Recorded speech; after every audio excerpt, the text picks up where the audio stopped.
Hi, PRS healthy cooking ಸ್ವಾಗತ. ಇವತ್ತಿನ recipe chapati ಮಾಡಿ ಯಾವತ್ತೋ ಒಂದೊಂದು ದಿವಸ ಈ ಥರನೂ ಮಾಡ್ಕೊಂಡು ತಿನ್ಬಿಟ್ರೆ ತುಂಬ ಚೆನ್ನಾಗಿರುತ್ತೆ. ಶುಗರ್ ಪೇಷಂಟ್ಗಳಿಗೆ ಡೈಲಿ ಚಪಾತಿ ಬೇಕು. 4-5 ದಿವಸ ಚಪಾತಿ ಮಾಡಿಕೊಟ್ರೆ ಒಂದು ದಿವಸ ಈ ಥರ ಮಾಡಿಕೊಡಿ. ಅವರು ಇಷ್ಟಪಟ್ಟು ತಿಂತಾರೆ, ನಾವು ಇಷ್ಟಪಟ್ಟೆ ತಿನ್ಕೋಬೋದು. ಶುಗರ್ ಪೇಷಂಟ್ಗಳೇ ತಿನ್ಬೇಕಂತ ಏನಿಲ್ಲ, ನಮಗೂ ಇಷ್ಟ ಆಗುತ್ತೆ, ನಿಮಗೂ ಇಷ್ಟ ಆಗುತ್ತೆ, ಎಲ್ಲರಿಗೂ ಇಷ್ಟ ಆಗುತ್ತೆ. ಚಪಾತಿ ಉಂಡೆ ಹಾಕ್ಕೋಬೇಕು, ಅರಿಬೇಕು, ಸುಡಬೇಕು, ಯಾರಪ್ಪ ಅಂದಿದ್ದ ದಿವಸ ಒಂದೊಂದು ದಿವಸ ಈ ಥರನೂ ಮಾಡ್ಕೊಂಡು ತಿನ್ಕೊಳ್ಳಿ ಅಂದ್ಬಿಟ್ಟು 2 ಗೋಧಿ ರೊಟ್ಟಿ ಮಾಡಿಬಿಟ್ಟು ತೋರಿಸ್ತಾ ಇದ್ದೀನಿ. ಯಾವ ಥರ ಮಾಡೋದು, ಇದಕ್ಕೇನು ಐಟಮ್ಸ್ ಬೇಕಂತ ಇಲ್ಲಿ ಇಟ್ಟಿದ್ದೀನಿ, ನೋಡ್ಕೊಳ್ಳಿ.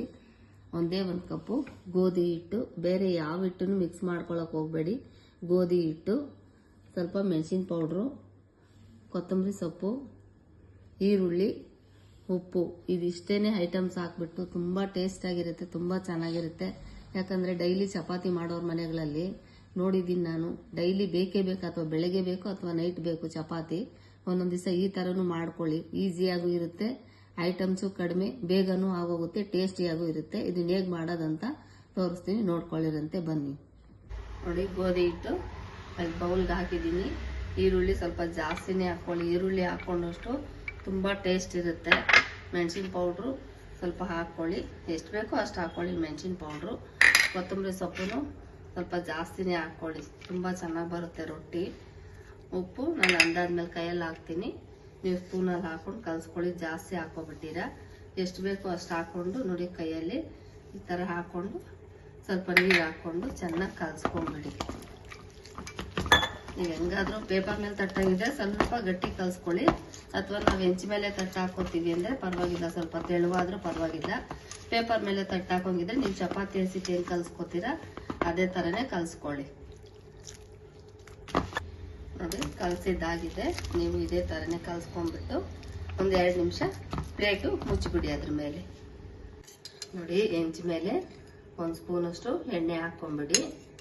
ಪೇಪರ್ ಮೇಲೆ ತಟ್ಟಂಗಿದ್ರೆ ಹೇಳ್ತಾ ಇದ್ದೀನಲ್ವ, ಇನ್ನೊಂದು ಸ್ವಲ್ಪ ಗಟ್ಟಿ ಕಲಿಸ್ಕೊಳ್ಳಿ. ನೋಡಿ, ಈ ಥರ ಸವರ್ಬಿಟ್ಟು ನಿಮಗೆ ಎಷ್ಟು ಅಗಲ ಬೇಕೋ ಅಷ್ಟಲ್ಲ ಸ್ವಲ್ಪ ಈ ಥರ ನೀರಲ್ಲಿ ಕೈ ಎದ್ಕೊಳ್ಳಿ. ಈ ಥರ ನೀರಲ್ಲಿ ಕೈ ಎದ್ಕೊಂಡ್ರೆ ಹಸಿಟ್ಟು ಮೆತ್ಕೊಳ್ಳಲ್ಲ ಕೈಗೆ.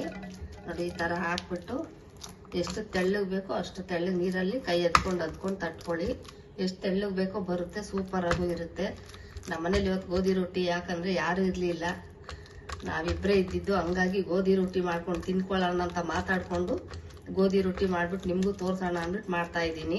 ಚಪಾತಿ ಅಂದರೆ ಹರ್ಕೊಳ್ಳೋಕ್ಕೆ ಇಬ್ಬರು ಬೋರ್ ಅಂದ್ಬಿಟ್ಟು ರೊಟ್ಟಿ ಮಾಡ್ತಾ ಇದ್ದೀನಿ. ತುಂಬ ಚೆನ್ನಾಗಿರುತ್ತೆ, ತುಂಬ ಟೇಸ್ಟಿಯಾಗೂ ಬರುತ್ತೆ. ಈ ಥರ ನಿಮ್ಗೆ ಎಷ್ಟು ತೆಳ್ಳಗೆ ಬೇಕೋ ಅಷ್ಟು ತೆಳ್ಳಗೆ ತಟ್ಕೋಬೋದು, ಚಪಾತಿ ಥರನೇ ತಟ್ಕೋಬೋದು ರೊಟ್ಟಿನೂ.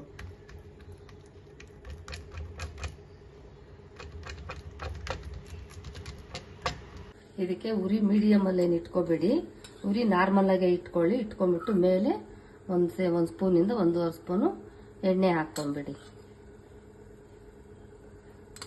2 ನಿಮಿಷಕ್ಕೆ ಆಗೋಗುತ್ತೆ ರೀ ಇದು, ಮತ್ತು ಅಷ್ಟೇ ಟೇಸ್ಟು ಇರುತ್ತೆ. ನೋಡಿ ಎಷ್ಟು ಚೆನ್ನಾಗಿ ಬಂದಿದೆ, ಚಪಾತಿಗಿಂತೂ ತೆಳುವಾಗಿ ಬಂದಿದೆ, ನೋಡ್ಕೊಳ್ಳಿ. ನೋಡಿ, ಬಿಸಿದು ಗೋಧಿ ರೊಟ್ಟಿ ರೆಡಿಯಾಗಿದೆ. ಇದಕ್ಕೆ ಚಟ್ನಿ ಬೇಕಾದರೂ ಹಾಕ್ಕೊಳ್ಳಿ. ನಾನು ಗೋಧಿ ರೊಟ್ಟಿ ಮಾಡಿದಾಗ ಚಟ್ನಿ ಮಾಡ್ಕೊಳ್ಳಲ್ಲ, ಅದಕ್ಕೆ ಇದು ಸ್ವಲ್ಪ ಒಂದು 3-4 ಥರದ ಉಪ್ಪಿನಕಾಯಿ ಇರುತ್ತೆ, ಸ್ವಲ್ಪ ಎಲ್ಲ ಟೇಸ್ಟ್ ಮಾಡ್ತೀನಿ. ನೋಡಿ, ಇದು ಮಾವಿನಕಾಯ್ದು, ಇದು ಹುಣಸೆ ಹಣ್ಣಿನ ತೊಪ್ಪು, ಇದು ಅಮಟೆಕಾಯ್ದು, ಇದು ಏಳಿಕಾಯ್ದು. ಯಾವುದ್ರಲ್ಲಿ ಬೇಕಾದರೂ ಸ್ವಲ್ಪ ಟೇಸ್ಟ್ ಮಾಡಿಬಿಟ್ರೆ, ಇಲ್ಲ ಯಾವೂ ಬೇಡ ಅಂದರೆ ಚಟ್ನಿನೇ ಮಾಡ್ಕೊಳ್ಳಿ. ಸೂಪರ್ ಆಗಿರುತ್ತೆ, ತುಂಬ ಚೆನ್ನಾಗಿ ಬಂದಿದೆ. ಚಪಾತಿಗಿಂತೂ ತೆಳುವಾಗಿದೆ. ನೋಡಿ, ಹೆಂಗೆ ಬೇಕೋ ಹಂಗೆ ಹಾಕ್ಕೋಬೋದು. ಚಪಾತಿಗಿಂತೂ ಟೇಸ್ಟೇ ಇರುತ್ತೆ. ದಿನ ಅರಿಯೋರು ಯಾರಪ್ಪ, ಸುಡೋರು ಯಾರಪ್ಪ ಅನ್ನೋರು ಒಂದೊಂದು ದಿವಸ ವಾರದಲ್ಲಿ 2 ಸಲ ಇದನ್ನು ಮಾಡ್ಕೊಳ್ಳಿ, ಇಷ್ಟಪಟ್ಟು ತಿನ್ಬೋದು. ಚೆನ್ನಾಗಿರುತ್ತೆ ಅಂತ ನಾನು ಅಂದ್ಕೊಂಡು ಮಾಡಿ ತೋರಿಸಿದ್ದೀನಿ. ನೀವು ತಿಂದ್ಬಿಟ್ಟು ಹೇಗಿತ್ತು ಅಂತ ಹೇಳಿ ಲೈಕ್ ಮಾಡಿ, ಶೇರ್ ಮಾಡಿ, ಸಬ್ಸ್ಕ್ರೈಬ್ ಆಗೋದು ಮರಿಬೇಡಿ. ಸಬ್ಸ್ಕ್ರೈಬ್ ಆಗಿ ಸಪೋರ್ಟ್ ಮಾಡಿ. Okay, bye, thank you.